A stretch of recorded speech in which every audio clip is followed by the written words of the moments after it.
In this session, we'll be taking a look at what is social engineering and the different types of attacks in social engineering. And we'll also take a look at some of the steps that we need to follow to avoid being a victim for social engineering and how to defend against social engineering as an individual, as an organization, how we can defend ourselves or people against social engineering. So we'll be looking at all these things in this session. First, we'll start off with the definition for social engineering. Social engineering is nothing but the art of exploiting human psychology to convince an user to divulge critical information about the system. Say it's very difficult to hack into a banking database and get all the user ID, password, and do such things because a banking system will be protected by a lot of other security systems. So it's not very easy to hack into a banking system technically. But you think of this situation, the hacker, instead of hacking into the system, he can just make a phone call to some of the vulnerable users of the system. So you can think about some vulnerable users for a banking system, and the hacker can call them and just act as if he is calling from a banking call center. He can create an urgency, sense of urgency in them, saying that their credit cards are going to be blocked if they don't validate it now. And by pretending to be a banking call center, he can convince some of the vulnerable users to divulge their credit card information, ATM card details, PIN details, whatever it is. And he can just like that get that information, user ID, password, and all that information and use it for carrying out fraudulent transactions. So now this is very difficult to track because the fraud happens using a valid user ID, password, and the banking details. So this kind of an attack is called social engineering attack. So here, instead of hacking into the banking system, what the hacker does is he pretends as if he is from a bank call center and he attacks the human psychology of the users and makes it and uses it to his advantage and then gains access into the system. So social engineering is very dangerous because it relies on the human error rather than vulnerabilities in the software and operating systems. You can always fix the vulnerabilities in the software by encryption, decryption, installing network intrusion detection and prevention systems. But if the users of the system, if they are vulnerable and if they are giving away their credentials just like that, then it's going to be an easy job for the fraudsters to perform fraudulent activities. So such kind of attacks come under social engineering. Now let us take a look at the various types of social engineering attacks.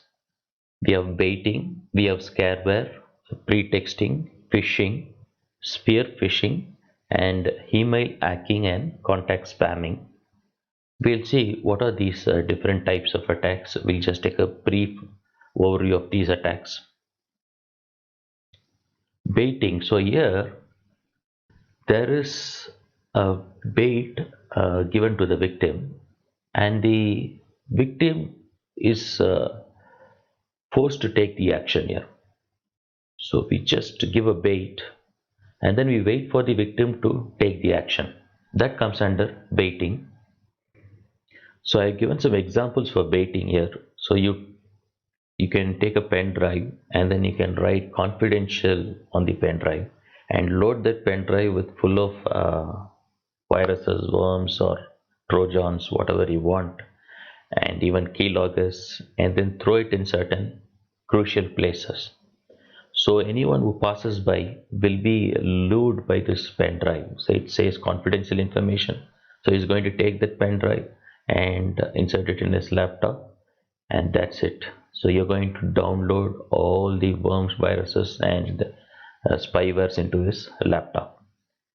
So this is the bait. The pen drive is the bait, and it is uh, given to the user, and and the hacker waits for the user to take the action. So when you talk about the normal scenarios, it's not so easy to take a pen drive full of viruses and insert that in someone's laptop. But just to make that pen drive more attractive, for instance, I can take a pen drive and write on it fact exam questions and answers, and then throw it in many places in our university. So you'll see that many students are going to take it up and use it up, and that will be the point wherein I can attack many systems. So this is called baiting, and this is a social engineering attack. And USB drop attacks succeed 50% of the time. See the success rate. So whenever you see an USB with such terms, or you just see an USB lying on the ground, do not use it. Scareware, and most of us might have been at least would have experienced scareware. Say if you're browsing the internet and a lot of things, a pop-up comes up and says your system is infected with so many viruses, and you need to protect your system by installing a specific software. So this is a technique wherein we scare the users by giving false information and make them download software, and this software can either be of no use to the users, or it can be the malware itself. So I've given an example for scareware here. So normally we get a lot of scarewares, or we get a lot of pop-ups saying that your system is infected. Fix this up by downloading and installing the software. So this kind of a scare itself can force some of the vulnerable users to download and install malware. So this kind of an attack, a social engineering attack, is called scareware attacks. Pretexting, we have already discussed this in the initial stages of social engineering. So what is pretexting? Like calling a user as if you, it's a call from the banking call center, or pretending to be a call center employee and calling a vulnerable user and trying to gather critical information like credentials, bank card numbers, and ATM PIN numbers, whatever it is, from the user. So it is mostly pretending to be someone else, and calling vulnerable people. So mostly, we get calls. Most of the time, we all might have received calls from some of these scammers out there. They just call you and say they are from this banking um, firm, and they want to reset your PIN number or password or something like that. So this has become a big trend nowadays. So most of us, we have started getting such calls. So it's impersonating co-workers, police, bank and tax officials, and other persons. Sometimes you may get a call saying that he is calling from your IT support system from your office, and there is an urgency towards resetting your user ID and password because of an attack that has happened, and you should divulge certain critical information. So such kind of calls are actually from scammers who just wanted to get your critical information. This is called pretexting. Phishing, again, it's a very common thing. It's like we are used to phishing. Like we get so many mails in our mailboxes asking us to do certain things by providing a link.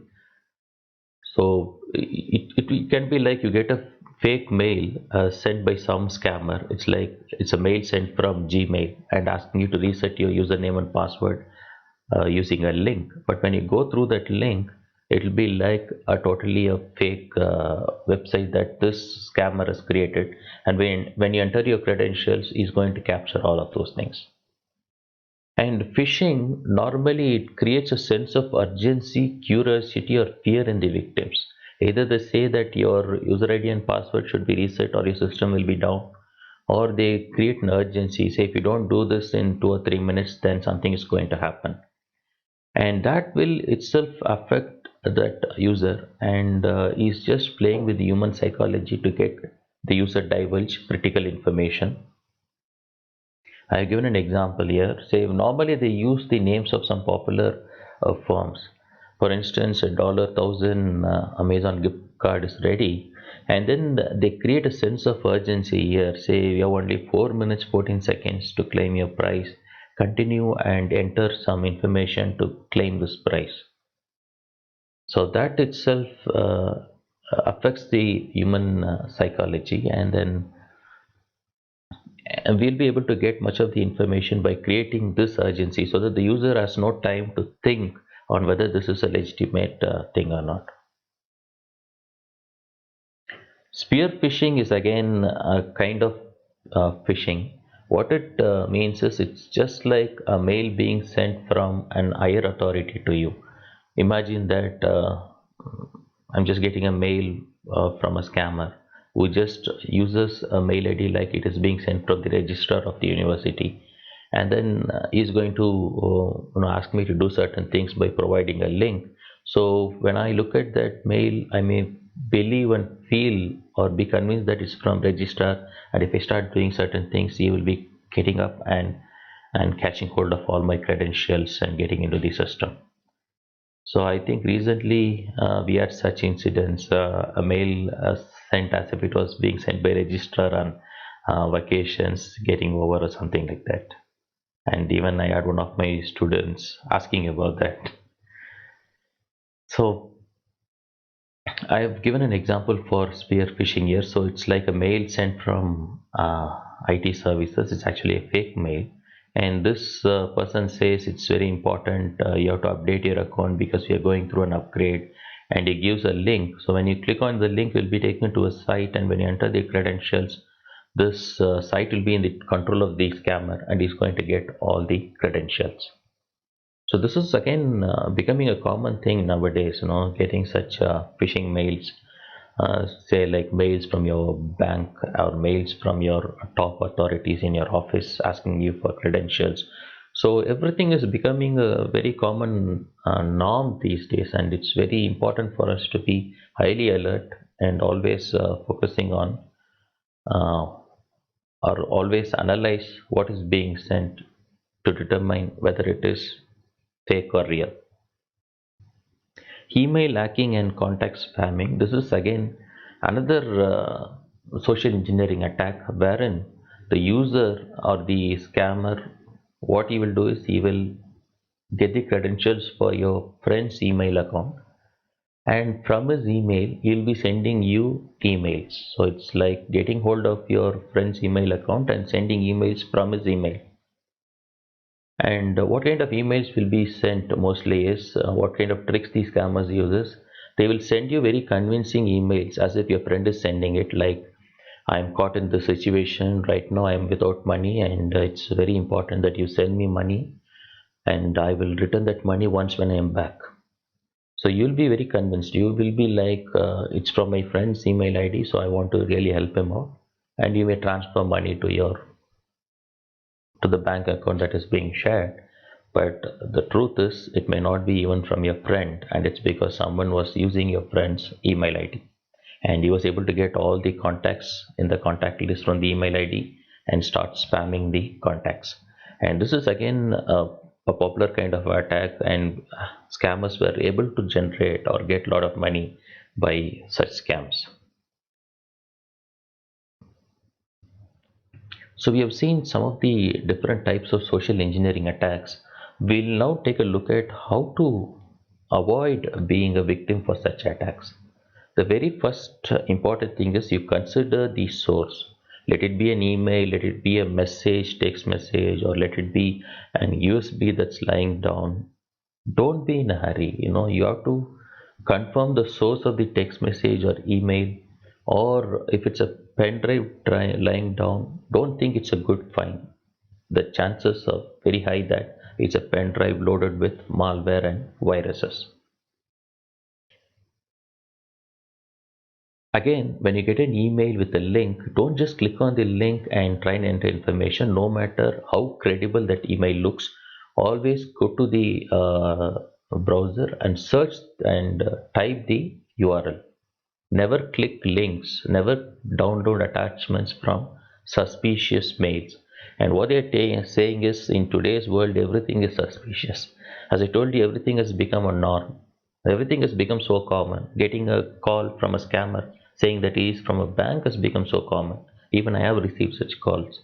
Or getting emails in the name of a bank or from a trusted or a well-known firm is again becoming common these days. It is up to the users to stay highly alert and avoid being a victim. slow down. So this is again next thing. Say they always create a sense of urgency for the user, so that they will divulge information without having the time to think on it. As I told you, an Amazon card is waiting, and you have to finish that in finish filling up this form in 2 minutes. So that is like luring the users with a big money and then getting their information. So you should think twice. You should think whether this is legitimate or not. We should make the verification, and we should never be urgent. It sounds too odd to be true. So this itself will prevent a lot of issues for us. If somebody sends you a message saying you've won $1 billion as a lottery, and you have to pay $1 million in return to claim the prize, it's very awkward, right? It sounds very odd to be true, but the fact is that people still believe that, and they pay them cash. They believe that they will get back a $1 billion lottery. So such things happen. A lot of people have lost cash, and because of such scams. And I've given here one sample. I just typed this. It's like a message coming to you, like a big giveaway. You pay 35 rupees and get a brand new Xbox by filling in this page, and time is running out. So that itself sounds too odd to be true. Never fall for such scams, such messages, or such emails. Most of the times, these scammers use the brand or logo of a well-known firm to convince you into divulging information. Install an antivirus software and a network security software. So you should see to that you have a well protected system, and we should have a good antivirus and network security suite. And other things is you have to ensure that your operating systems are up to date, and you have the latest version of all the applications on your devices. So you will be able to thwart a lot of security related attempts on your system by having the latest versions of the software and updating your software frequently. And another thing is you have a spam filter. Every email program offers that. So if you have your spam filter set to high, then most of these spam mails can be filtered. So most of these spam mails are getting reported, and these spam emails are getting filtered by the email software programs.